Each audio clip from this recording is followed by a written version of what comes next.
Danes bomo pripravili idealen žar z vsemi dobrotami, katere spadajo k žaru. Čevapi, pleskavice, grill klobase, zraven bomo spekli še krompir v foliji in pa lepinjo. Naučili se bomo, kako se speče lepinja na žaru. Jaz sem si pripravil že papir, damo v žar, ga malo zmečkamo, na papir damo trske. Bolj so suhe, boljše so. Da to pravilno razporedimo. Vzamemo vžigalnik in prižgemo. Dokler se kadi, je vse v redu. Ko se neha kaditi, pomeni, da nam ni ratalo, da moramo postopek še enkrat ponoviti od vsega začetka. Mi bomo zdaj pripravili kruh. In sicer osnovni recept za pripravo kruha je običajno na eno vodo, 2 količine moke. Se pravi 2 deci vode, 4 deci moke. Mi bomo naredili približno iz 3 deci vode, kar pomeni nekje 60 dek moke. Sol. Jo bomo malenkost bolj posolili kruh, ker ga bomo pekli na žaru.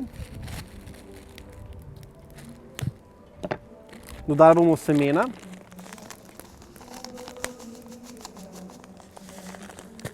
Ker se peče na žaru, bomo dodali malo več olja. Običajno ga damo zelo malo, ga bomo dali danes kar malo veliko. In pa moka. Ne bomo delali s kvasom, temveč bomo delali s pecilnim praškom. Vse sestavine moramo ugnesti v gladko testo.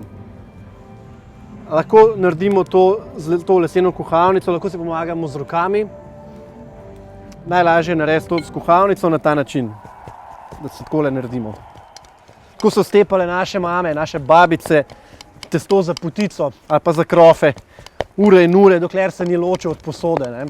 No, mi ga ne bomo toliko dolgo delali danes. Takole bomo pustili, da bo vzhajal, potem ga bomo še enkrat pregnetili, oblikovali v lepinje in to je to. Minili je približno 25 minut. Kruh je že lepo vzhajal, narasel približno za enkratno količino. Kako preverimo, a je kruh pravilno vzhajal? Sicer, ko ga pritisnemo, se mora kruh vrniti nazaj v prvotni položaj.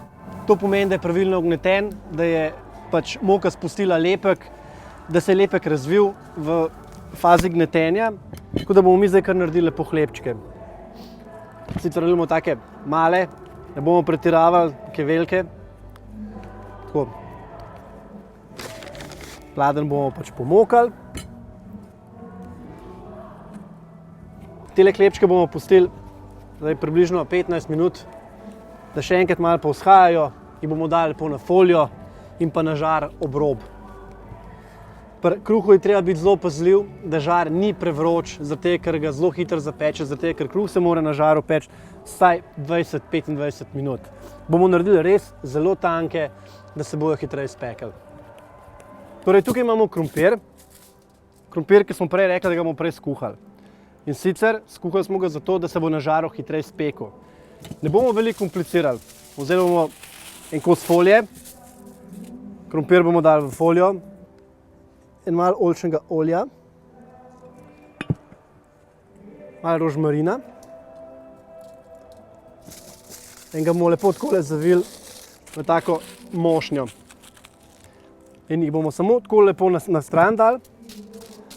One se bojo lepo sami pekle približno 20 minut. V tem času bomo tudi pripravili lepinje na drugo stran in potem pride na vrsto še meso. Vrstni red je zelo pomemben, kaj se peče najdalj, kaj damo to prvo na žar. Krompirja nismo zdaj nič solili, ker smo ga solili že v vodi. Če bo potreba, ga bomo solili, ko bo pečen. Krompirja ne bo treba nič obračati, ampak se nekaj takole sam peče. Ta način zavijanja je zanimiv tudi iz enega drugega razloga. Namreč, ko serviramo hrano na krožnik, lahko vsak dobi takole lepo zavit krompirček. Naslednjih 20 minut je minil, žar je razgret, krompir se lepo peče, mi bomo zdaj pripravili lepinje. Sicer vzeli bomo spet folijo, dali bomo malo olja, da se ne bo prilimala da se kruh ne bo ulimal na folijo. Tole bomo, kako smo rekli, naredili bomo tanjše, da se bojo hitreje pekle. Tole.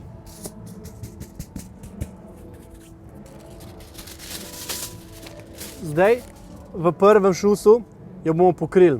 Ne vzhaja v miru. Takole. Na sam rob. Imamo tukaj leskovačke klobase, ker bomo danes pripravili leskovački žar.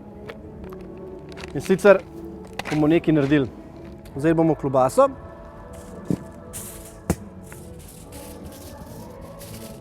Raztegnili hlebček.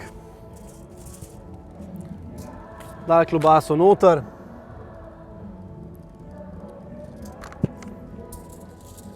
Evo. In zvili. Kaj si želimo lepšega? Zapremo, damo na stran, zadeva rešena. Naslednja stvar, čevapi. Leskovački čevapi, dvojno mleto meso, začimbe originalne iz leskovca, dvojna velikost, odlični. Žar je vroč, da bomo mogli biti kar hitri. Jasno pa, noben piknik ne sme miniti brez pleskavice. Tako da bomo dali še 2 pleskavice gor.